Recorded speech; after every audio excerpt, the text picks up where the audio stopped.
Bonjour à tous et bienvenue sur Ciel TV. Je suis Jeanne Baron et ravie d'être avec vous. Alors, on se parle aujourd'hui d'innovation de l'agroalimentaire. Et Gabriel Bernier est avec nous aujourd'hui. Il va nous parler de son innovation. Ça s'appelle l'atelier à croque. Gabriel, vous avez 5 minutes. C'est un exercice sympa, vous allez voir. Je suis pas sûr de réussir, 5 minutes. Mais vous allez réussir. Et puis, on s'en parle juste après. 3, 2, 1, à vous de jouer. Eh bien, merci. Bon, alors nous, on va parler quelque chose d'intéressant, quelque chose que je connais bien, l'apéritif. On va faire ça sérieusement avec 2 enjeux. Donc, un premier, c'est un enjeu de santé publique. On est là pour faire en sorte que les gens mangent bien, mangent mieux. Et un deuxième enjeu qui est un enjeu environnemental.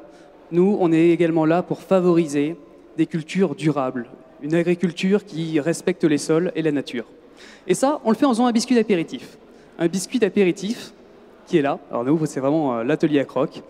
Et ce biscuit d'apéritif, il est donc réalisé à partir de 75% de farine de lentilles et de farine de pois chiches. L'intérêt, c'est que grâce à notre technologie et à ces ingrédients, on arrive à avoir un produit qui a seulement 3% de matière grasse. 3% de matière grasse, c'est 90% de moins qu'une chips classique. On a également un produit qui est riche en fibres, riche en protéines, on est à 20% de prot. On a seulement 1%, 1 gramme de sel par paquet et il y a 0 additif artificiel. Donc voilà, on a un produit qui est nutritionnellement excellent, mais ça, c'est qu'une première partie. Pour inciter les gens à manger et à consommer de la lentille, qui est une culture fantastique, qui respecte les sols, qui fertilise naturellement ces derniers sols, eh bien, on a une arme, c'est qu'on a un produit qui est bon, tout simplement. Donc voilà, un produit qui est bon, un produit qui est sain et qui respecte les sols, c'est ce qu'on fait à l'atelier à croque. Ce produit, il est proposé aujourd'hui au Future Food Lab, vous pouvez venir nous voir, et nous espérons être commercialisés en début d'année prochaine, en grande distribution. C'est vraiment l'idée. C'est que ce produit qui est là aujourd'hui soit proposé au plus grand nombre, c'est-à-dire la grande distribution, et à un prix acceptable.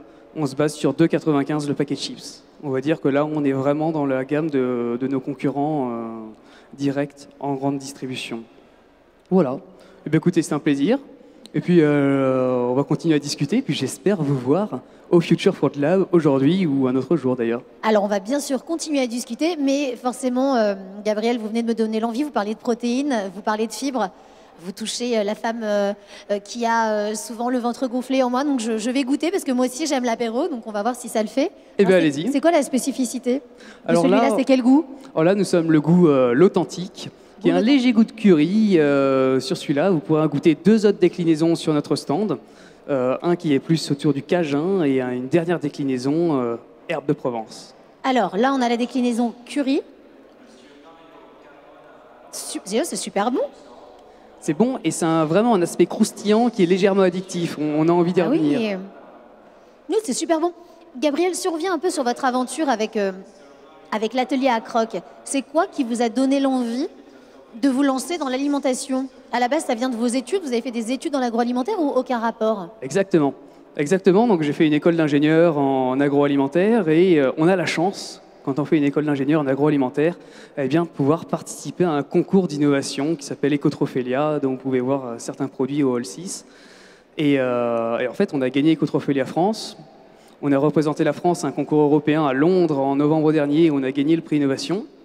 Et si on n'a pas envie de se lancer, là, maintenant, on l'a. Donc, effectivement, ça pousse un peu à créer une société et à se lancer réellement, quoi. Mais vous êtes tout jeune, je peux me permettre de vous demander votre âge? Vous avez quel âge, là? 18 ans ou pas encore? Un petit peu plus. Je plaisante, mais vous êtes vraiment tout jeune. Oui, on a de la chance de pouvoir avoir, on va dire, une idée tôt et de pouvoir la confronter au marché rapidement. C'est très intéressant parce que c'est quand même une très bonne idée, hein. Vous avez parlé justement des légumineuses, donc là en l'occurrence des lentilles. On parle aussi beaucoup aujourd'hui de réchauffement climatique, on parle aussi beaucoup de gaspillage alimentaire.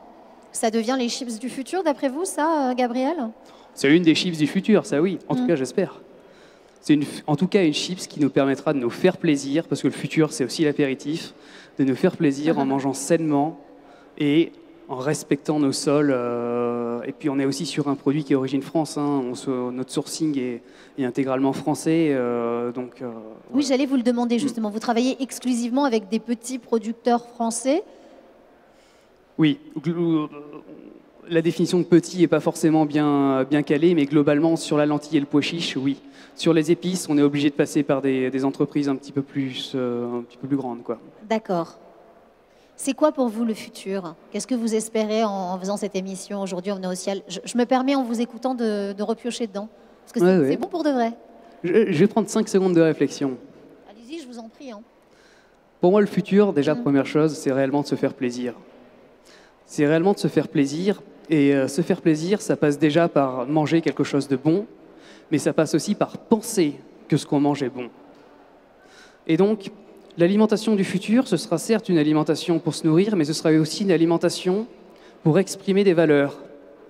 Et moi, je pense qu'aujourd'hui, avec l'atelier à croque, on a un produit qui est clairement là-dedans. Quand on mange l'atelier à croque, le goût y est. Pour notre corps, ça permet vraiment de nourrir le corps, on est très nourrissant. Et ensuite, notre objectif, c'est aussi de satisfaire les valeurs de nos consommateurs. Est-ce que je suis végétarien, je peux manger l'atelier à croque? Je veux manger sans gluten, je peux manger l'atelier à croque. J'ai envie de manger local, je peux manger l'atelier à croque. Voilà. Ça fait partie des choses. Vraiment, je pense que le consommateur de demain mangera aussi pour ses valeurs. Vous aviez fait une étude comparative avant de vous lancer pour vous dire comment on va axer notre communication de l'atelier à croque. Vous aviez, parce que là, vous nous parlez de plein de choses qui sont intéressantes. On parle du goût, on parle du vrai. Il y a une étude qui a été faite justement par Kantar XTC là-dessus. On parle des sens. Vous parlez justement de ce retour aux sources. C'était intéressant pour vous de vous baser sur ce qui allait, de cette volonté justement d'évoluer vers des marchés peut-être plus vrais, plus sains. Il y a réellement cette volonté. Alors, si je reprends les deux questions qu'il y avait dans l'une, est-ce qu'on a fait des études de marché? Est-ce qu'on regarde? On en fait évidemment tous les jours dès qu'on va dans un supermarché. D'accord. Et évidemment, on regarde tout ce qui se fait sur les réseaux sociaux, etc. Et comment est-ce qu'on communique dessus? Eh bien, je vais vous montrer le paquet. Le paquet est blanc. Il y avait une phrase que j'aimais bien, c'est « The new green is white ». Et effectivement, pour moi, aujourd'hui, il y a le greenwashing. Tout le monde a essayé de faire du green. Maintenant, ce qui est réellement green, en fait, c'est la transparence. Et c'est pour ça que sur notre paquet, déjà, on a réellement du blanc. Et ensuite, on essaie de faire transparaître nos valeurs et ce qu'on dit directement avec des petites phrases et des chiffres. Les chiffres, ça parle. Ensuite, on remarque qu'on a ici un C. Le C qui représente la première lettre du croc, mais qui ressemble également à nos produits. Où on voit un petit bonhomme qui est dans un univers un peu vert. Le vert, c'est la nature, et ce petit bonhomme, c'est ce qu'on appelle un chercheur en bon. Un chercheur en bon, c'est quelqu'un qui va partir à l'exploration, c'est quelqu'un qui va travailler, c'est quelqu'un qui va faire en sorte d'avoir des bons produits. Le bon reprenant le bon au goût, le bon pour soi, le bon pour tous, le bon pour ses valeurs. Pour vous, le ciel, c'est une façon de penser le futur, d'aller à la pêche, à la grande distribution ou pas? Soyez très transparent avec nous, Gabriel, pas de langue de bois. Alors, le ciel, c'est un voyage entre le passé, le futur, le présent. On navigue entre les produits qui nous semblent pour nous être des produits du passé, des produits qu'on trouve géniaux et qui sont certainement le futur, en tout cas j'espère. Et puis il y a les produits du présent, évidemment. En tout cas, pour nous, j'espère que ce sera un produit du futur. Écoutez, on vous le souhaite. En tout cas, merci beaucoup, Gabriel Bernier, d'avoir été avec nous aujourd'hui. Je rappelle que vous faites partie de l'atelier à croque, que ce sont les chips du futur. Une dernière chose, si l'on veut vous contacter, on fait comment si on veut déguster vos chips? Alors, il y a plusieurs façons de faire. La première, c'est d'aller sur le stand du Future Food Lab aujourd'hui. Et ensuite, on est bien évidemment joignable, l'atelier à croque sur Facebook ou sur Twitter. Donc, je vous invite à venir discuter et déguster. Eh bien, le rendez-vous est pris. Quant à nous, on se retrouve très vite sur Ciel TV, bien sûr.